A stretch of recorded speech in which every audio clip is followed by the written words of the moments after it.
غير مكة زينكين كوعترا هبنا ايوه حكي بس كانوا قبواكم ينوزوم نزي انا قرزي ازودكم سان كم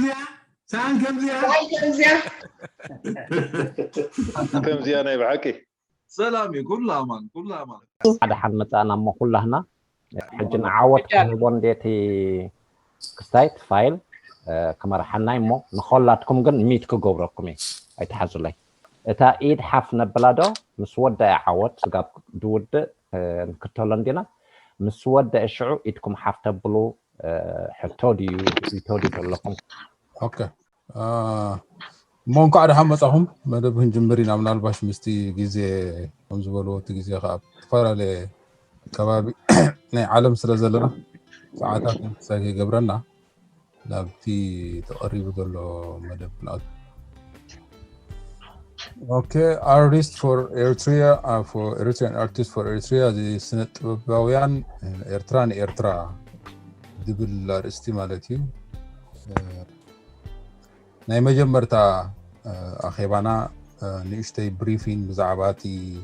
تغيير دولون انتاي تحساب كمي يمثل بزعبو أخن زالة ربينا زي نايم جمرتا ركبنا دخون دولو مالتي. سمع له هذا؟ هو بالله. تو تحسو أخيبانا كمي كخوني لومي تو أخيبا خلو الناي meeting introduction مالتي and then بدعريو تبقصو فخمي جميرو طاب حجيز تعمم مدبات انتايالو مسائل فتات انتاي يمثل تحسو أنا أخي معاهم بخوني اوكي نحيرهم لا تقول مثلني anyway كن قصله سو طرنافه اذا طرنافه زي بزح حساب قال confusion كيف ترب انتان كلير ايديا خلونا اذا طرنافه زي كم صلال كوينو كن حنت كلير كن غبران دل محبر ايكونن حساب قرب confusion كيف تر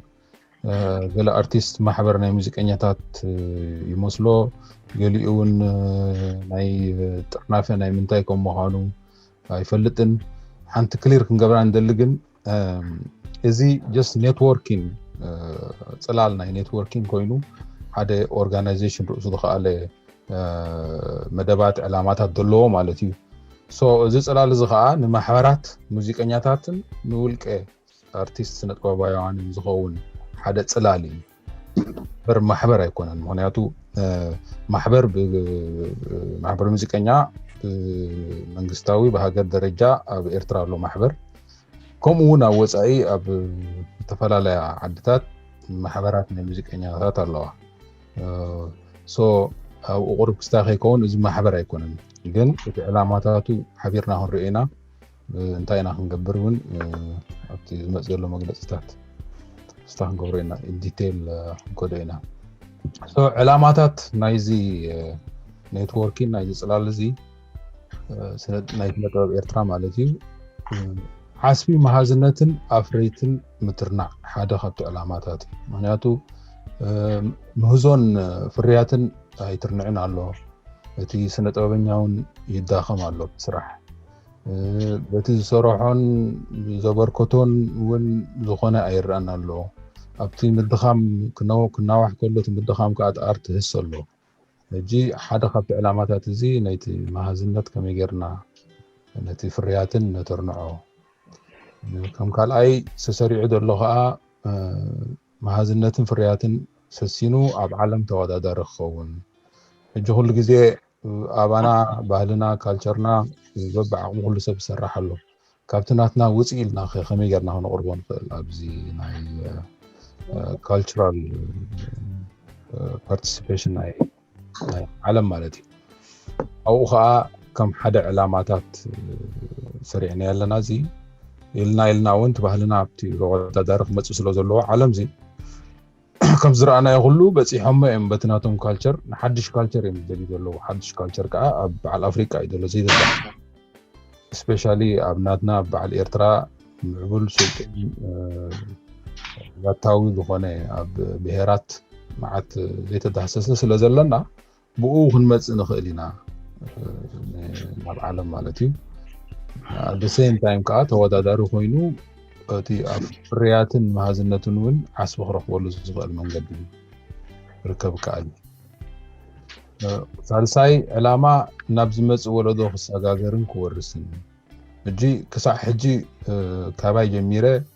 በቲ ቅድሜና ዝፀንሑ ዝተሰርሐ ዋጋ ዝተኸፈለ ብኣርት ብኡኢና ንሕና መፂና ናብቲ ስነጥበብ ማለት ብናተይ ክኸዶ ከለኹ እቲ ዝተሰርሐ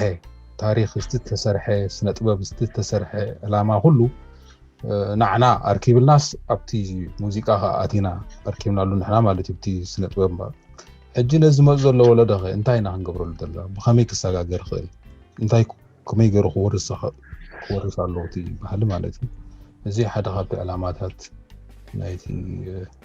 መይን ነጥቢ ሰሪዕና ዘለና እዩ እቲ ራብዓይ ሓደሽቲ ቴክኖሎጂ ተሰንዩ ክምዕብልን ክዓብን እዚኣ ከዓ ቬሪ ኢምፖርታንት እያ ምክንያቱ ሽሕካ ቴክኖሎጂ ኣብ 18 ክፍለ ዘመን ይጀምር እዚ ሞደርን ቴክኖሎጂ ኣብዚ ንሕና ዘለናዮ the highest ቴክኖሎጂ ኣርኪብናሉ ስለ ዘለና ንህሎ ከማንድሮ ተራኺብናስ ክንዘራረብ ክንዕልል ገፅ ንገፅ ክንረአ በቂዕና ኣለና ነዚ ተጠቂምና እንታይ ኢና ክንሰርሕ ንኽእል ንሕና ከም ሃገር ደረጃ እሞ ከዓ ኣብ ወፃኢ ዘለና እቲ ቀረብ ንረኽቦ ኢዚ ክንረኽቦ ንኽእል እቲ ቴክኖሎጂ ማለት እዩ እዚ ከዓ ሓደ ካብቲ ዕላማታት እዩ ዝተሰሪዑ ዘሎ ካልኣይ ምስ ማሕበራት ስነጥበባውያን ኣብ ወፃኢ ምልፋንን ምዕያይን ኣብ ወፃኢ ዘለዋ ማሕበራት ናይ ስነጥበብ ሓደ ክተባብዓ ኣለዎን ፕላስ ኣባላት ክንከውን ኣለና በቢ ዘለናዮ ከተማ እውን ክንጥርነፍ ኣለና ምክንያቱ ጥርናፈ ዓብይ ኣስተዋፅኦ ስለ ዘለዎ እዚ እውን ዕላማታት ናይዚ ኤሪትሪያን ኣርቲስት ፎር ኤሪትሪያ ከምቲ ዓንቶ ይድበልናዮ ንማሕበራት ይኹን ንውልቀ ሰብ ስለ ባክኣፕ ከም ፅላል ስለ ዝኸውን እዚ እውን ሓደ ካብቲ ዕላማታት እዩ ማለት እዩ አንጻር ግህሰት ስነጥበብ ምጥባቅ አድቮኬሲ ሕጂ እዚኣ ከዓ ቬሪ ኢምፖርታንት እያ ምክንያቱ ስነጥበብ ናትና ይገሃስ ኣሎ ብዙሕ ቡድሆታት ኣለዎ ብዙሕ ፀገማት ኣጓንፎ ኣሎ ግን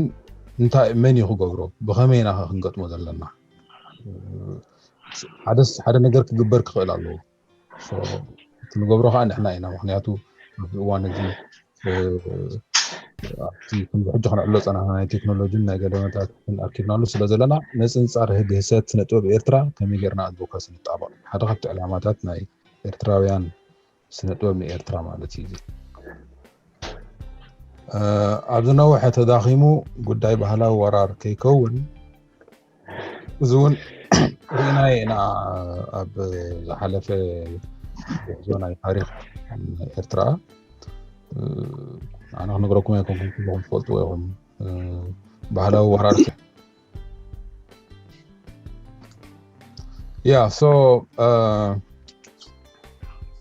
ከምዚ እዚ ባህላዊ ወራር ክንብሎ ፀናሕና I think መብዛሕትኩም ተሳቲፍኩምሉ ስለ ዝኾንኩም ብዛዕባ እቲ ባህላዊ ወራር ሓደ ካብቲ ዕላማታት እዩ anyway ካልእ ዝርግሐ ዓቕሚ ሰብ እዚ ኣርቲስት ኤሪትሪያን ኣርቲስት ፎር ኤሪትሪያ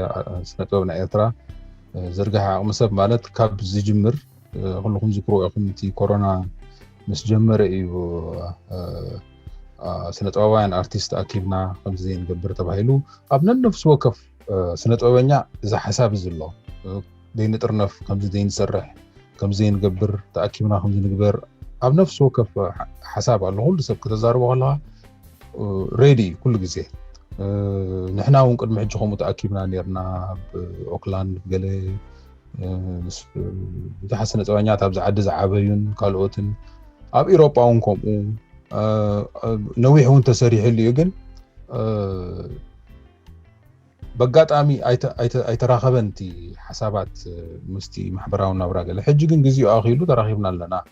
نابزي عقم سب زرغا خمص سلازلو خي يا عقم سب حجي ابزي تريو دلهم اب سمين امريكا 100 ارتيست تساتيفو سويدن 27 تساتيفو مالو انون ليتفلط مالت ايفلطناكم مالت يكون اشماتهم مالو ግን تعدي ايتمزغبن አለው ካብ ዓዲ እንግሊዝ 25 አርቲስት ተሳቲፉሎ ካብ ኤርትራ 25 እዚኦም ካብ ኤርትራ ሕጂ ኣብቲ ናይ ግዜ ኮሮና ዘበርከቱ ብስነ ጽሑፍ ብሙዚቃ ብኤዲቲን ብኩሉ ተሳተፉ ማለት እዮም ዘም 25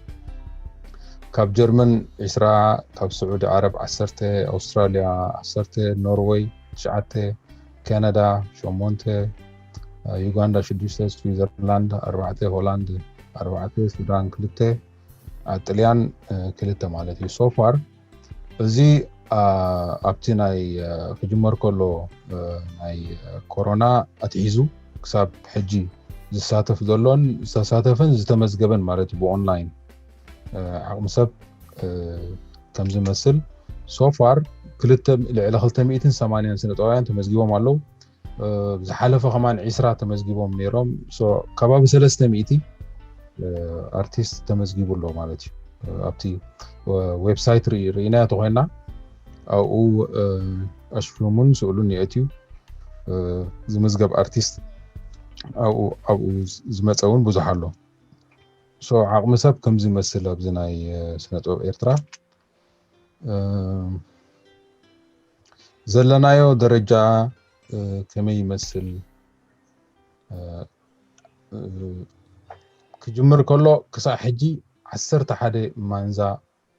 مرئيت تخيلو 11 فيرتشوال مالتي زي كابز جمر تنا كورونا رينا ينخونينا على سوقات بعلنا صنت اب هاغراو بعالات 10 حدا شو اكايدو تي تاكيو نبر ارتيست مالتي نويح معات هالكد نبر مخنف تكنولوجيا حدش نيرو نعنا بخميت سرح حبيركا بخميت الراخب زقرب بدهنيرو وغن 10 حدا مرئيت اكايدو له سوفار فولنتاري عقم سب كا شعو تلاليو معناتو كل سب ببي مسرحو مسنابرو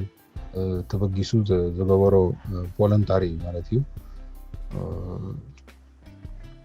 سالساي توموكرو فوتنه تكنولوجي تصنيعو شعوسي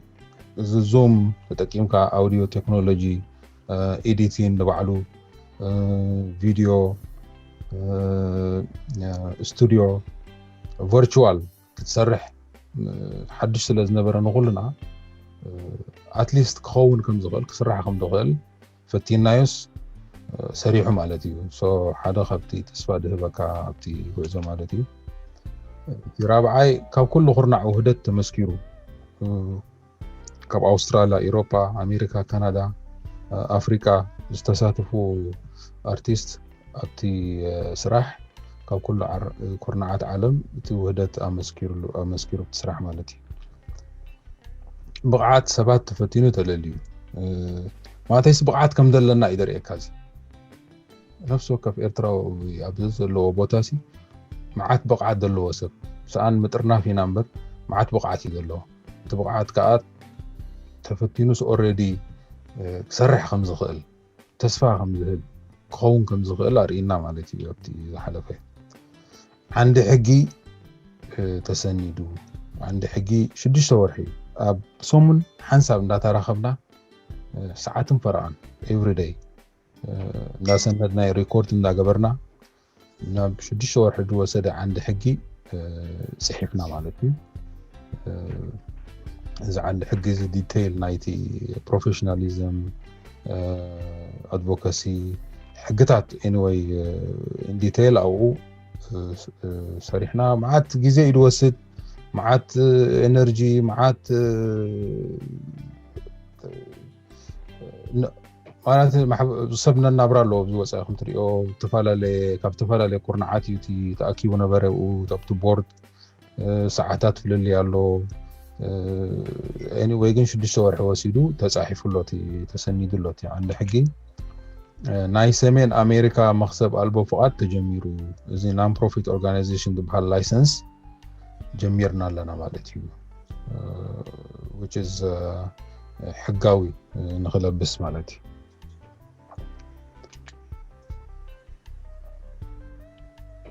ቀጻሊ መደባት ከዓ ናይዚ ኤርትራን አርቲስት ፎር ኤርትራ ከመይ ይመስል በቀረባ ከባቢታት ተማኪሉ ሓባራዊ ስራሕ ንውዳብ ሶ እዚ ከም ዝበልና ማሕበራት ኣለዋ ኣብ ዝተፈላለዩ ዓድታት ውልቀ ሰባት እውን ኣለዉ ማሕበራት ዘለወን ዓድታት ክህልዋ ስለ ዝኽእላ አርቲስት ከመይ ጌርና ኣማእኪልና ሓባራዊ ስራሕ ክንሰርሕ ንኽእል እዚ ሓደ ካብቲ ንቐጻሊ መደባት ተሰሪዑ ዘሎ እዩ ካልእ ናይ ቴክኖሎጂ ትምህርትን ሰሚናራትን ምስራዕ እዚ ሓደ ካብዚ ቀጻሊ መደባት ሰሪዕና ዘለና ምክንያቱ እቲ ቴክኖሎጂ ክንጥቀመሉ ኣለና ክንጥቀመሉ ተኸና ከዓ ሼር ክንገብሮ ኣለና ሼር ክንገብሮ ተኸና ከዓ ሓደ ኔትወርክ ክህልወና ኣለዎ እጂ ምስ ዓቕሙ ከሎት ሰብ ኔትወርክ ይነበረና ኣይንፋለጥን ኢና ኣብ ቦታ ኮይኑ ፋሒሉ ዝነበረ ሰብ ከመይ ጌርካ ትእክቦ እዚ ሓደ ካብቲ ጸጋታት ናይ ቴክኖሎጂ ስለ ዘሎ ነዚ ቴክኖሎጂ ከመይ ጌርና ንሕና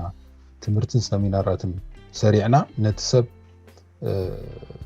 ንሕና ንምሃር ካብኡ እሱ ከዓ ካባና ምሃር ከምኡ እንዳገበርናሲ ናብቲ ዝበለፀ ስራሕ እቲ ሃይ ፕሮፌሽናሊዝም ሃይ ፕሮዳክሽን ዝበሃልሲ ከመይ ጌርና ከነበርክት ንኽእል እዚ ሓደ ካብቲ ቀጻሊ መደባት እዩ ኣብ ግዜ ቴክኖሎጂ ስለ ዘለና ከዓ ክግበር ከኣካኣል እዩ ምክንያቱ መዓት ክኢል ኣሎ ኤርትራዊ መዓት ዓቕሚ ዘለዎ ኣሎ ሼር ንክገብር ከዓ ሬዲ ዝኾነ ብዙሕ ስነ ጥበበኛ ስለ ዘሎ ንሕና ከዓ ክንመሃር ሬዲ ኣለና ማለት እዩ ሶ እዚ ሓደ ካብቲ ሜይን ነጥቢ እዩ ካብቲ ቀጻሊ መደብ ዘሎ ማለት እዩ ካልእ ዓቕሚ ሰብ ኣላሊኻ ምሕብሓብን ምሕያልን መዓት ንኣሽቱ ኣብ ወፃኢ ዓበዩ ኣርቲስት ኣለዉ ክሳተፉ ዝደልዩ ብዚ ከምኡውን ድልየታት ዘለዎም ናይ ንኣብነት ናይ ቴክኖሎጂ ከመይ ጌርካ ሓብሒብካ ትሕይሎም እዚ እውን ሓደ ካብቲ ቀጻሊ መደባት እዩ ተሰሪዕና ዘለና እቲ ናይ ታለንት ሪኮግኒሽን ዝበሃል ውህደት ንጥፈታት ምሕያል ኮኦርዲኔሽን ንኣብነት ዝኾነ ንጥፈት ዝግበር ኣብ ዝተፈላለየ ከባቢታት ብኣርቲስት ከመይ ጌርና ንሕይሎ ተኽብር ኣለና ኣብቲ ቀጻሊ መደባት እዩ ስነ-ጥበባውያን ቃለ መጠይቕ ምግባር እዚ ስነ-ጥበባውያን ቃለ መጠይቕ ምግባር ከምዚ ኢንተርቪው ክስታይ ጥራይ ዘይኮነ እቲኦም ምሳና ዘለዉ ስነ-ጥበበኛታት ብምሉኦም መምሃራን እዮም ዶክተር እዮም ፕሮፌሰራት እዮም ምክንያቱ ብተሞክሮ ዝላደዩ ዝሰርሕሉ መዓት ታሪክ ዘሕለፉ እዮም ግን እንታይ መሲልካ ኣይፈልጦን ኣሎ እቲ ናትና ንእሸ ወለዶ እቲ ሕብረተሰብ ንሕና እንድሕር ተዛሪብ ንስኹም እንድሕር ዘይተዛሪብኩምሉ ወይ እቲ ኣርቲስት እንድሕር ዘይተዛሪብሉ ክወፃእ ኣይክእልን እዩ ክፈለጥ ኣይክእልን እዩ ሶ ማደስቲ እዩ እቲ ሰብ ትሑት እዩ ብዛዕባ ንሱ ክዛረብ ኣይደልን እዩ ግን ብካልኦት ክውሰድን ብካልኦት ክዝረብን ብካልኦት ክትራኽን ክትሪኦ ከለካ ንሕና ክንገብሮ ዘለና እዩ እዚ ማለት እዩ ስነ-ጥበባውያን ቃለ መጠይቕ ምግባር ከም ሓደ ኣብ ማንም ክግበር ዘለዎ እዩ እዚ ኣብ ቀጻሊ መደባት እውን ክስራዕ ዘለዎ ከም ሓደ ሜይን ነጥቢ እዩ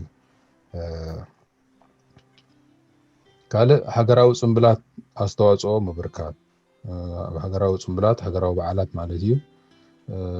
እቲ ህዝብና መብዛሕትኡ ምስቲ ህዝቢ ኮኔክሽን ንገብረሉ ብሃገራዊ ጽምብላት እዩ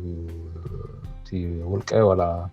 ብዙሕ ስራሓት ንግበር ኣብቲ ሃገራዊ ጽምብላት ግን ኣስተዋጽኦ ክንገብር ኣለና ምክንያቱ ነጸብራቕ ናትና እዩ ውፅኢት ናይ ስራሕና ነጸብራቕ ናትና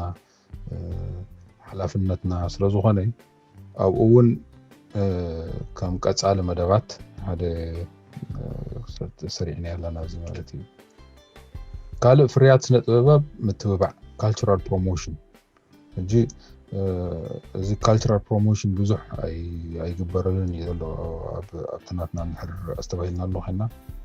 زي فريات سنة طباب جن كنا تابع لنا بخمينا كنا تابعه انتاينا هنجبر دلنا بديتيل كانوا مزوينا جن حدا خم كسالي مدبات ونزل تسريع الله قال بقعات مسنات ستاندرد سنة ويب مسنات حجي كم تعنتو يدبلنايو تيس ارت ناتنا كساب حجي دلناين ولا دبس ودلون تاريخهم بمولو فولت وديم تناي ارت اكايدا تناي سنة ويب ناي ارترا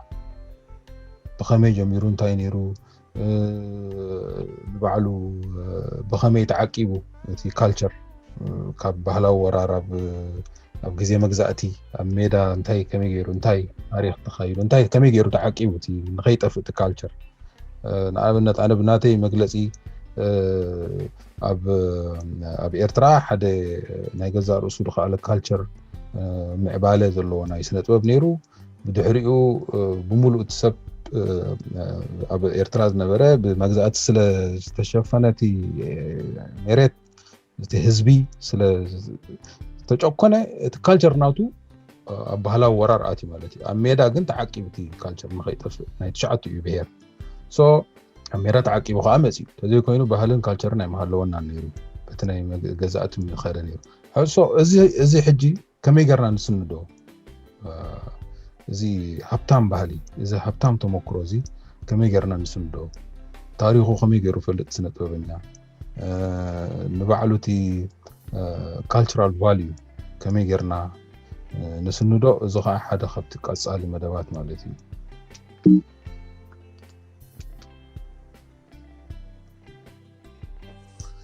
سو معبل مسالتيا نمصاي مالتي كم تعنتو يدبلنايو تي سنه طبنيا اب وصاي دلو وحدات نحدنا نفارق نخوينا كن دين فولتوم وي دي فولتناهم بزحات سلو زلو حدا معول مسالتيا نمصاي خمس تجبرنا خيا بزبل ابنت طلبات زدسس مسالتيا كلونا بنيتوركين مالتي نسوها لابنت حدا هاجر افورد باند زي قبرلو نياتات كيتكا خدت بودر فليلو انتليو كم ابنتي زي حجي دلاي بيس جيتار ولا زخونه بلو وي تواساي وي فيديوغرافر بلو هاجر كا سويدن ابنت نبلا سو اسمات سنه طوايانا ومص تليفونهم اندن ناتهم لينك خامت مالت سو ايزي نتسب كترخبو ايزي نتي سراح زد ليكا بخمي غيركات نيتورك تفطر مالتي اذا حدا خابتي كم مسالت يا طلبات كستاغيرنا يدلنا اني مصاي مالتي سو فليتا حصر بيليو مخنياتو انتاينا لنا نحنا كابزي خنغبرو زقننا بريفين خنغبرلو نتي سنطوبنيا انتاي علاماتات انتاي يمثل بخمينا تجميرو انتاي يغبرالو نابينا خانفتنا تراي حصر دبل بريفيننا مجمرتنا اخيبا سلو زقنه كلنا تراخيبنا اين مين تباهلنا هاي تباهلنا نيشتي حصر دبل مغلص مو نهب شعو حتى ويريتو نايت سب سمعنا خا ابتدي مصخا بزبلصه خستاخنم صيلنا كلير مغلص خلونا كن محبر يكونن تراي صلال بعد اورغانيزيشن فطر لنا صلال انا ارتست زهون مالتي سو كيزكم كيكون اي هوب قرب سنس هيبه هون ابتي مغلصناتي حتى ويريتو كن قبله حبر بتلمدو خنبلو نخيل مدينا كن نقودل ازي اورغانيزيشن تكال عند حق له ابالات له بورد ابالات له دحريو اب سلسلستر عوي اب عمك 4 غزي اخيبا خغبري اذا نايلومي اخيبا ናይ ጃንዋሪ ኢልና እንድሕር ወሲድናያ ኤፕሪል መጨረሻ ብኡ ጌርና ኸ ስራሕ ናይዚ ድበልክዮኻ ናይ በዓል ነፃነት ክንቀራረብ ብዙሕ ክንራኸብ እንዲና ግን ወግዓው ድማ ኤፕሪል ወይ ኣብ መንጎ ኤፕሪል ወይ ድማ መጨረሻ ኤፕሪል ኣኼባ ክንፅውዕ ኢና ካልኣይ ኣኼባ ስጋብ ሽዑ ፅሑፍተኹም ኣሚን ርእይተኹም ብፅሑፍ ገለመለ እንድሕር ሰዲድኩምና ቀሊል ይኸውን ካብ ንርስዖ ወይ ድማ እቲ ሓሳባትኩም ካብ ንጎናንዮ ብፅሑፍ እንድሕር ሰዲድኩምና ዝበለፀ እታ ዋትስኣፕ ተፈጢራ ደላ ወጃዕጃዕ ክንብል ኣበርክቶና ክነርኢ ቀላፅና ነቶም ካልኦት ከይገርመኩም ኣብኡ ኣትያ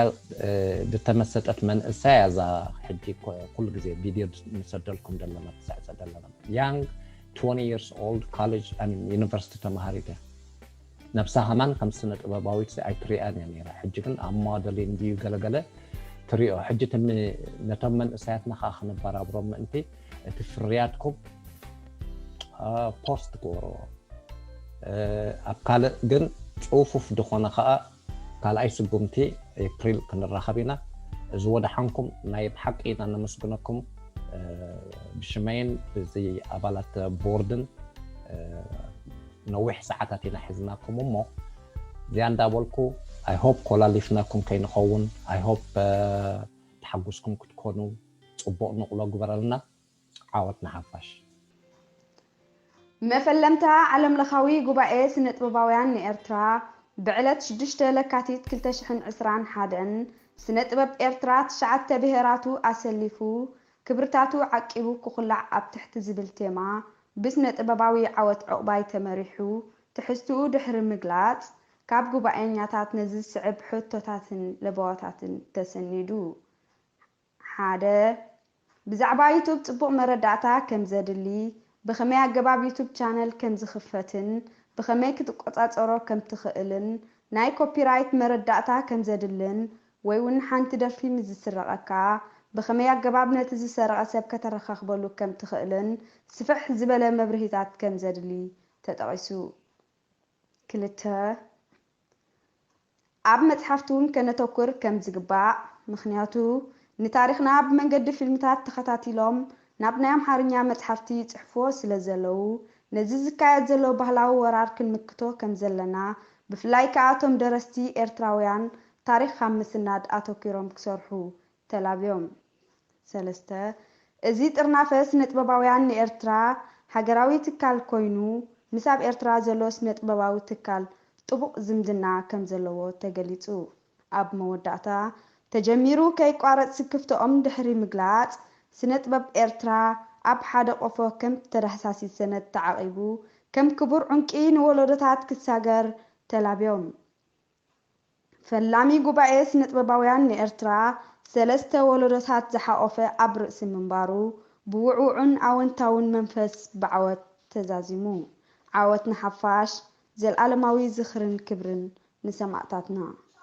ዓወት ንሓፋሽ عود نعفاش عود نعفاش عود نعفاش thank you guys عود نعفاش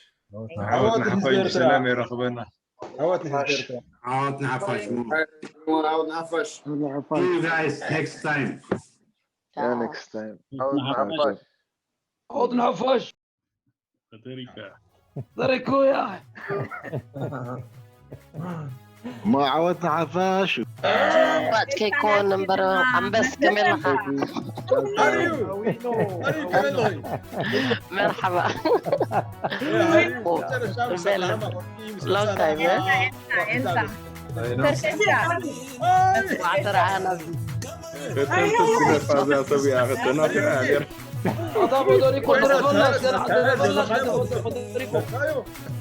واج كوينا لريس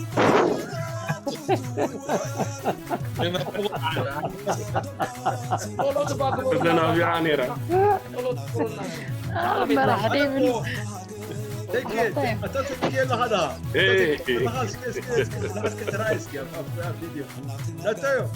يا جايز لنا نعهم دار انا انت عارف ولا لا والله برتعكم مصر بس يا اخي anyway ጽቡቅ ሌላ ግበረልናቶም ዘይንፋለጥ ዘለና ተላሊና ማለት እዩ ብዙሓት ኣብ ዘለኹም ናይ ቀደም ሰባት ኩልኩም ሰላም ዋጭዋጭ ትኾኑ ኣላ መሬት تنفس على كلها زرقون قلع عقيبنا طلعت ولا لا كلها بقفنا حيزنا طلع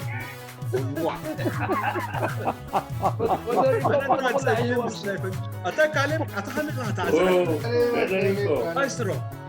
You look good.